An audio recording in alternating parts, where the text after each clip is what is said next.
देखिए कि इनकी झूठ कैसे साबित होती है। जब पहले 4 लोगों के स्केच जारी करे गए थे, उन चारों में से बाद में बीबीसी ने उसका खंडन करा। ये चारों वो आतंकवादी नहीं है कि जिनकी बात करी जा रही है। अब उसके बाद वो फिर कहते हैं कि हमने उस दिन सोमवार को 3 आतंकवादी मार गिराए और उनकी जेब से पाकिस्तानी वोटर आई कार्ड मिले। भाई साहब, सारी यहाँ जनता खड़ी है, आप भी खड़े हैं, मैं भी खड़ा हूँ, सब इस वक्त अपनी जेब में वोटर आई कार्ड लेके कौन चल रहा है? और अपराधी क्या अपनी पहचान लेके साथ में चलते हैं? कौन सा अपराधी ऐसा है जो अपनी पहचान साथ में लेके चलता है? एक बात करते हैं, अभी पिछले 2024 के लोकसभा चुनाव से पहले तमाम बीजेपी के लीडर यही काम कर रहे थे। वहां से योगी आदित्यनाथ जी ने भी बयान दिया था, इस बार हमें जिता दो, 400 पार करा दो, पीओके हम ले आएंगे। चुनाव हो गए, निपट गए, 33 सीटों पे सिमट गए। उसके बाद कौन सा पीओके, कैसा पीओके, बात खत्म। राजनाथ सिंह साहब ने साफ साफ कह दिया, भाई पीओके वालों से हम नहीं कहते, हम कोई इसमें कार्रवाई नहीं करेंगे, पीओके वाले खुद चल के हमारे पास आएंगे। उन्होंने तो सीधे रहमो करम पे छोड़ दिया ऊपर वाले के, आएंगे पीओके वाले अपने आप चल के आएंगे, तब हम उन्हें शामिल कर देंगे। और उनका वक्तव्य साफ साफ आपने सुना ही है कि हमने पीओके लेना हमारा मकसद नहीं था, हमारा मकसद आतंकवादियों को सबक सिखाना था, आतंकी ठिकाने नष्ट करने थे, वो हमने कर दिए। तो फिर मोदी जी को शासन करते हुए इंदिरा गांधी जी को पीछे छोड़ दिया। अरे दिनों के हिसाब से पीछे क्या छोड़ रहे हो आप? उनके हिसाब से पीछे छोड़ो ना। दिनों के हिसाब से तो कछुआ जो होता है वो भी बहुत ज्यादा 400 साल तक जी जाता है, लेकिन शेर कितना जीता है, टाइगर कितना जीता है? 12 साल 14 साल। आप कछुए का मुकाबला 12 साल 14 साल से करके दिखाओगे? नहीं, शेर तो 12 साल जी रहा है और कछुआ तो 400 साल जीता है, 200 साल जीता है। तो दिनों से आपको क्या फर्क पड़ रहा है? आप शेर जैसे 12 साल जी के दिखाओ, शेर जैसे। आरोप लगा रहे थे इन पर आप? जी, बिल्कुल आरोप लगा रहे थे। मोदी जी जवाब देंगे, हमें भी सबको उम्मीद थी कि मोदी जी खुल के कहेंगे कौन होता है ट्रम्प, हमारे सीज फायर का ठेका लेने वाला। लेकिन कहाँ नाम सुना हमने? सब नाम सुना हमने? उन्होंने कह तो दिया किसी विदेशी नेता के दबाव में नहीं, विदेशी नेताओं के दबाव में नहीं करा। पूरे देश में आज हमारे अगर यूएनओ की बात करें तो 195 देश हमारे जो है स्वीकृत हैं, और अगर यूएनओ में जो है ऑथराइज नहीं है, उसके अलावा अगर हम बात करें तो करीब करीब 205 से ऊपर हमारे देश हैं पूरे विश्व में। तो विदेशी ताकतें तो कहते रहे आप किसी से, पर्टिकुलर नाम लीजिए ना। ट्रम्प 26 बार कह चुका है, 26 बार कह चुका है कि मैंने सीज फायर करवाया, मैंने सीज फायर करवाया। व्यापार का हवाला देके मैंने सीज फायर करा। अगर आप में इतनी ताकत है, इतने आप 56 इंची हैं, तो बोलिए खुल के। नहीं, ट्रम्प साहब झूठ बोल रहे हैं, ट्रम्प साहब के हमने कहने पे हमने सीज फायर नहीं करा। बोल दीजिए क्या समस्या है? उन्होंने कहा तो कि यूएस के उपराष्ट्रपति का जो है हमारे पास फोन आया था, लेकिन मैं बिजी था, उनका फोन नहीं मैं उठा पाया। और उन्होंने उपराष्ट्रपति जेडी वेंस के बारे में बात करी उन्होंने। दावा कौन कर रहे हैं? ट्रम्प साहब जो दावा कर रहे हैं, बात उनकी करिए ना सर, बात उनकी करिए। जो मेरे पे आरोप लगा रहा है मैं उसी को तो जवाब दूंगा, या मैं किसी और का नाम लेके भाई आपके फलाने का ढिमकाने का इसका उसका थर्ड पार्टी XYZ का मेरे पास फोन आया था तो मैं उनकी बात नहीं सुनता, हमने उनकी बात नहीं सुनी, हमने उनकी बात इग्नोर कर दी। जिसकी बात है उसकी बात करिए पर्टिकुलर। जैसे वो कह रहे हैं कि भारत और पाकिस्तान का सीज फायर मैंने करवाया, उसी तरह आप भी खुल के बोलिए कि ट्रम्प साहब झूठ बोल रहे हैं। ट्रम्प साहब का हमारा इसमें कोई दखल अंदाजी नहीं है। सीज फायर हुआ तो सेना के कहने पर हुआ, DGMO के कहने पर हुआ, पाकिस्तान हमारे आगे गिड़गिड़ाया। पूरी बात बताइए लोगों को, करिए लोगों को अवेयर, दिक्कत क्या है आपको? लेकिन आप नहीं नाम ले सकते, क्यों? क्योंकि आपको खुद ही नारा आपने दिया था, आपकी बात ट्रम्प सरकार। तो जब सरकार में आपने ट्रम्प को बैठा दिया तो आप किसी मुंह से आप उनके खिलाफत करेंगे? ये भी कह रहे हैं वो कि पूरे विश्व में केवल 3 देश ऐसे थे जिन्होंने भारत का विरोध किया, बाकी सारे लोगों ने देश का समर्थन किया। ठीक है जी, मैं आतंकवाद का विरोध करता हूँ, मैं आतंकवादियों का समर्थन नहीं करता, लेकिन मैं पाकिस्तान का नाम नहीं लेता, मैं हाफिज सईद का नाम नहीं लेता, मैं मसूद अजहर का नाम नहीं लेता, मैं किसी आतंकवादी का नाम नहीं लेता। तो इसका क्या मतलब निकाला जाए? पाकिस्तान के साथ खुल के तुर्की खड़ा हुआ, पाकिस्तान के साथ खुल के चाइना आया, बाकायदा तो साबित भी हो चुका है कि चाइना ने अपने जो है वेपन्स उन्हें दिए। चाइना ने सबके, तुर्की, अजरबैजान और ये 3-4 कंट्री जो है पाकिस्तान के समर्थन में खुल के आई। हमारे समर्थन में एक देश का आप मुझे वो दिखा दीजिए वक्तव्य, एक देश का जिसने कहा होगा कि हम भारत के साथ हैं, पाकिस्तान के खिलाफ हम भारत के साथ हैं। वक्तव्य होना चाहिए ये, वक्तव्य ये होना चाहिए, हम भारत के साथ हैं पाकिस्तान के खिलाफ। उन्होंने सबने क्या कहा? हम आतंकवाद के खिलाफ। आतंकवाद तो विश्वव्यापी समस्या है साहब, आतंकवाद तो हर जगह फैला हुआ। आतंकवाद सूडान में भी फैला हुआ, पाकिस्तान में भी फैला हुआ, जो आतंकवाद का जननी देश जिसे कहा जाता है, उसमें भी आतंकवादी की कोई कमी नहीं है। भारत में भी, नेपाल में, भूटान में, बर्मा में, हर जगह पूरे विश्व में आतंकवाद की जड़ें जमाई हुई हैं। तो आतंकवाद का मुकाबला करना और आतंकवादियों को आतंकवादी कहना एक अलग बात होती है। तो सब लोगों ने कहा हाँ, आतंकवाद के खिलाफ हम भारत के साथ हैं। ये भी तो बोलते हैं कि आतंकवाद के खिलाफ हम पाकिस्तान के खिलाफ हैं और भारत के समर्थन में हैं, तब हम मानते हैं कि आपके साथ कोई खड़ा हुआ। सोमवार को 3 आतंकी मारे गए, मोदी जी कह रहे हैं, इस पर भी लोग क्वेश्चन कर रहे हैं कि सोमवार को ही क्यों मारे गए। देखिए जी, ये तो पूरी स्क्रिप्ट इनकी रटी रटाई होती है। बॉलीवुड की आजकल आपने देखा होगा फिल्में नहीं चल रही है बिल्कुल, क्योंकि वहाँ के स्क्रिप्ट राइटर जो है वो फ्लॉप हो चुके हैं। अब सारी स्क्रिप्ट इनके पास ही आ चुकी है। इनकी स्क्रिप्ट रटी 3-4 होती है। सबसे पहले तो एक मोदी जी कहीं भी रैली करने जाते हैं, उनके काफिले में एक एम्बुलेंस जरूर आती है। एम्बुलेंस को मोदी जी ने रास्ता दिया, एम्बुलेंस को मोदी जी ने रास्ता दिया। उसके बाद कहीं से कहीं एक रोने धोने वाला कोई ना कोई व्यक्ति या कोई महिला वो आ जाती है, मैं धन्य हो गई या मैं धन्य होगा, आंसू से लबालब भरे पड़े, अरे मोदी जी भगवान मिल गए मोदी। ये दूसरी स्क्रिप्ट है। तीसरी स्क्रिप्ट इनकी हमेशा यही होती है कि एन मोमेंट पे जब इनका कोई काम हो रहा होता है, राष्ट्रवाद का हवाला देके, राष्ट्रवाद की आड़ लेके और इस तरह के कार्यकलापों को अंजाम दिया जाता है। सबसे पहले आप इसी बात को देखिए कि इनकी झूठ कैसे साबित होती है। जब पहले 4 लोगों के स्केच जारी करे गए थे, उन चारों में से बाद में बीबीसी ने उसका खंडन करा। ये चारों वो आतंकवादी नहीं है कि जिनकी बात करी जा रही है। अब उसके बाद वो फिर कहते हैं कि हमने उस दिन सोमवार को 3 आतंकवादी मार गिराए और उनकी जेब से पाकिस्तानी वोटर आईडी कार्ड मिले। भाई साहब, सारी यहाँ जनता खड़ी है, आप भी खड़े हैं, मैं भी खड़ा हूँ, सब खड़े। इस वक्त अपनी जेब में वोटर आईडी कार्ड लेके कौन चल रहा है? और अपराधी क्या अपनी पहचान लेके साथ में चलते हैं? कौन सा अपराधी ऐसा है जो अपनी पहचान साथ में लेके चलता है? जो जेन्युइन आदमी है वो अपनी पहचान साथ में लेके चलते हैं। हमें बाइक चलानी है, मोटरसाइकिल चलानी है, कार चलानी है, तो हम अपना लाइसेंस साथ में लेके चलेंगे, बस। और तो हम अपने वोटर कार्ड जेब में लेके नहीं घूमते। अब वो कह रहे हैं पाकिस्तानी वोटर कार्ड उनके पास मिले, हमारे पास उनके वोटर नंबर भी हैं। कितनी बढ़िया बात है। पाकिस्तान से आतंकवादी आए, उन्होंने गोली खाई, अपनी जेब से निकाल के उन्हें दिखाया, देखो साहब हमारे पास, हम पाकिस्तानी हैं, हमारे पास वोटर कार्ड भी है, हमें चेक कर लो, हमें वेरीफाई कर लो पक्की तरह से। भाई अपराधी हैं, अपराधी पहचान छुपाता है कि पहचान उजागर करता है?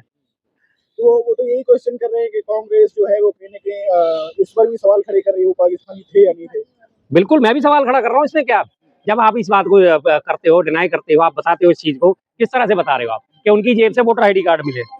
तो सीधी-सीधी बात आप ये मुझे कन्फर्म बताइए ना कि कैसे, कौन अपराधी अपनी जेब में अपने जेन्युइन जो है आई कार्ड या जो लेके घूम रहे? छोटे-मोटे अपराधी हैं, वो भी अपनी पहचान छुपाने के लिए अपने मुँह पे नकाब लगाते हैं या नकली आधार कार्ड बनवा लेते हैं हमारे देश में, अगर बात करें, या कुछ भी अपनी पहचान छुपाने के लिए। तो वो पाकिस्तानी आतंकवादी हैं और आतंकवादी होने के बावजूद भी वो अपनी जेब में वोटर आईडी कार्ड लेके घूम रहे हैं और वोटर आईडी कार्ड लेके हमारे देश में एंटर हो गए। पहली सुरक्षा व्यवस्था तो हमारे देश की देखिए यहाँ खत्म होती है। अगर उनके पास कोई आईडी थी, तो बॉर्डर पे जब वो क्रॉस करते हुए कहीं तो कोई चेक करी होगी, तो उनकी पाकिस्तानी आईडी उस वक्त क्यों नहीं चेक हुई? ये तो पाकिस्तान कह रहा है, जो कांग्रेस कह रही है, ये तो पाकिस्तान कह रहा है। देखिए, मोदी जी बड़े चतुर खिलाड़ी हैं इस मामले में, तो खैर उनका कोई सानी नहीं है। वो हमेशा राष्ट्रवाद की आड़ लेके जो है ना फंसाने की कोशिश करते हैं। अब राष्ट्र के मुद्दे पे हम सभी हैं, वो सब जानते हैं कि राष्ट्र के मुद्दे पे हम राष्ट्र की खिलाफत नहीं कर सकते किसी भी किस्म में। यहाँ वो लाके राष्ट्रवाद का मुद्दा छोड़ देते हैं कि देखो हमने आतंकवादी मारा, भारत ने फतेह हासिल करी, तो इसमें आपको परेशानी हो रही है। परेशानी इसलिए हो रही है क्योंकि आप फर्जी नैरेटिव फैला रहे हो। आप जेन्युइन नैरेटिव फैलाइए, कोई परेशानी नहीं। 1999 में कारगिल युद्ध भी हुआ था, किसने सवाल उठाए थे? किसने सवाल उठाए थे? किसी ने नहीं उठाए थे। अटल बिहारी वाजपेयी जी के काल में हुआ था, सबने देखा। 3.5 महीने से ऊपर वो युद्ध चला। 3.5 कैप्टन विक्रम बत्रा उन्होंने अपनी जान भी गंवाई, जिन्हें बाद में सम्मानित भी करा गया। किसी ने कोई आपत्ति नहीं करी। ठीक है जी, आपने जो करा अच्छा करा, आपने उसको सबक सिखाया, मान ली हमने बात सारी की सारी आपकी। अगर प्रधानमंत्री का स्पीच सुने तो वो लिए देखिए कांग्रेस को ही जिम्मेदार मान रहे हैं, नेहरू को जिम्मेदार मान रहे हैं। बिल्कुल जी, उनके तो रगो रगों में नेहरू बसा हुआ है, रगो रगों में उनके कांग्रेस बसी हुई है। आज नेहरू जी को गुजरे हुए भी 64 से आज और अभी आ गया करीब 61 साल हो चुके हैं। 2025 आ रहा है, ठीक है जी, 60 साल से ऊपर हो गए, 61 साल हो गए करीब। लेकिन उनका भूत जो है उनका पीछा नहीं छोड़ता। और नेहरू जी जब एक्सपायर हुए 64 में, और मोदी जी उस वक्त मात्र 14 साल के थे। मैं समझता नहीं कि क्या उनके बाल मन पे ऐसा क्या प्रभाव पड़ा जो हर चीज में वो नेहरू जी को ले आते। भाई नेहरू जी की अगर आपने बात करी तो नेहरू जी का योगदान तो देखिए देश के लिए। जब हम आजाद हुए थे क्या था हमारे पास? क्या था? 34 करोड़ की आबादी थी, 193 करोड़ का छात्र, मात्र 193 करोड़ का हमारा पहला बजट था। 34 करोड़ की आबादी में सिर्फ 193 करोड़ का बजट क्या होता है? पर हेड 2 रुपए भी नहीं, 4 रुपए भी नहीं आते। 4 रुपए भी जिसे कहा जाए, अगर 5 रुपए भी पर हेड नहीं आते। उस वक्त में उन्होंने उसको देश को खड़ा करा, अपने पैरों पे मजबूत बनाया, निर्गुण सम्मेलन की स्थापना करी, निर्गुण अपना आंदोलन चलाया, जिसमें उन्होंने कहा हम किसी भी महाशक्ति के साथ नहीं रहेंगे, जिसका हमें फल लगातार मिला। किसी भी महाशक्ति के साथ हम नहीं जुड़े, हम अपने तटस्थ होकर काम करते रहे। परमाणु शक्ति संपन्न देश बना कांग्रेस के शासन में। पहला अंतरिक्ष यात्री कांग्रेस के शासन में गया। सारी हमने उपलब्धियां कांग्रेस के शासन में हासिल करी। लेकिन अब वो वहां तक वो पहुंच नहीं सकते ना। तो बड़ी पुरानी वो है कि अगर आप पहुंच नहीं सकते तो उसे मिटाने का प्रयास करो। आप किसी लकीर से बड़ी लकीर नहीं खींच सकते, तो उस बड़ी लकीर को छोटी लकीर करने का प्रयास करो। तो वही वो प्रयास करते हैं। योगी की बात आप कह रहे थे कि योगी की बात कही जा रही थी। मोदी ने ये भी कहा कि ये तो गलती नेहरू की थी। अगर नेहरू जी वो गलती नहीं करे तो आज उसका क्वेश्चन ही नहीं उठता। ठीक है जी, बिल्कुल क्वेश्चन नहीं उठता। मैं आपकी बात मानता हूँ, आपने गलती है, ठीक है। आप दूसरों को गलत ठहरा रहे हैं, तब आप गलत ठहराने के हकदार हैं जब आप उस गलती को सही कर दें। मैं अपने बच्चे को मैथमेटिक्स सिखाता हूँ, मैं उसे 2 जमा 2 4 नहीं सिखा पाता और मेरा बच्चा 5 लिख देता है, और मुझे भी नहीं पता कि 2 जमा 2 4 लिखना है या 22 लिखना है, और फिर भी मैं उसे डांटूं, तब बात समझ में आती है ना। तो इसका मतलब गलत मैं भी हूं। आप उस गलती को सुधारिए, उसके बाद आप हकदार हैं कि देखो उन्होंने ये गलती करी थी, हमने इसे सुधारा है। आपके पीओ की बात करते हैं, पिछले 2024 के लोकसभा चुनाव से पहले तमाम बीजेपी के लीडर यही काम कर रहे थे। वहां से योगी आदित्यनाथ जी ने भी बयान दिया था, इस बार हमें जिता दो, 400 पार करा दो, पीओ की हम ले आएंगे। चुनाव हो गए, निपट गए, 33 सीटों पे सिमट गए। उसके बाद कौन सा पीओ के, कैसा पीओ के, बात खत्म। राजनाथ सिंह साहब ने साफ साफ कह दिया, भाई पीओ के वालों से हम नहीं कहते, हम कोई इसमें कार्रवाई नहीं करेंगे, पीओ के वाले खुद चल के हमारे पास आएंगे। उन्होंने तो सीधे रहमो करम पे छोड़ दिया ऊपर वाले के, आएंगे पीओ के वाले अपने आप चल के आएंगे, तब हम उन्हें शामिल कर लेंगे। और उनका वक्तव्य साफ साफ आपने सुना ही है कि हमने पीओ के लेना हमारा मकसद नहीं था, हमारा मकसद आतंकवादियों को सबक सिखाना था, आतंकी ठिकाने नष्ट करने थे, वो हमने कर दिए। तो फिर आप क्यों शोर मचाते हो कि उन्होंने नहीं लिया, उन्होंने दे दिया, उन्होंने लिया? भाई उसके बाद भी आपकी सरकारें रही हैं, उसके बाद 77 में आपकी जनता पार्टी की सरकार आई थी, जो आपकी फॉरफादर थी, 2.5 साल वो भी रही, करीब 2 सवा 2 साल। तब आपने क्यों नहीं पीओके हासिल करा? अटल बिहारी वाजपेयी जी भी 6 साल शासन करके गए, तब आपने पीओके हासिल क्यों नहीं करा? अब पिछले 11 साल से आप पीओके का नाम लेके सिर्फ अपने खिचड़ी पका रहे हैं। जैसे कभी बीरबल ने खिचड़ी पकानी शुरू करी थी ना, हांडी तो ऊपर टांग दिया, नीचे आग जला दी। खिचड़ी पक रही है, खिचड़ी पक रही है, खिचड़ी पक रही है, खिचड़ी पक रही है। तो वो ये खिचड़ी पकाते हैं, पीओके लाएंगे, पीओके लाएंगे, पीओके लाएंगे, पीओके लाएंगे। तो पीयूके से एक सवाल है कि जी।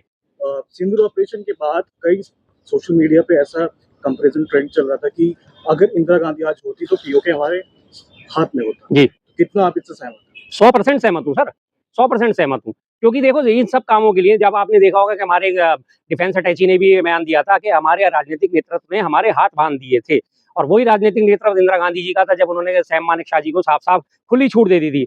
उन्होंने उन्हें बुला के पूछा था हम कब हमला कर सकते हैं? बरसातों के दिन थे, जुलाई अगस्त की बात है।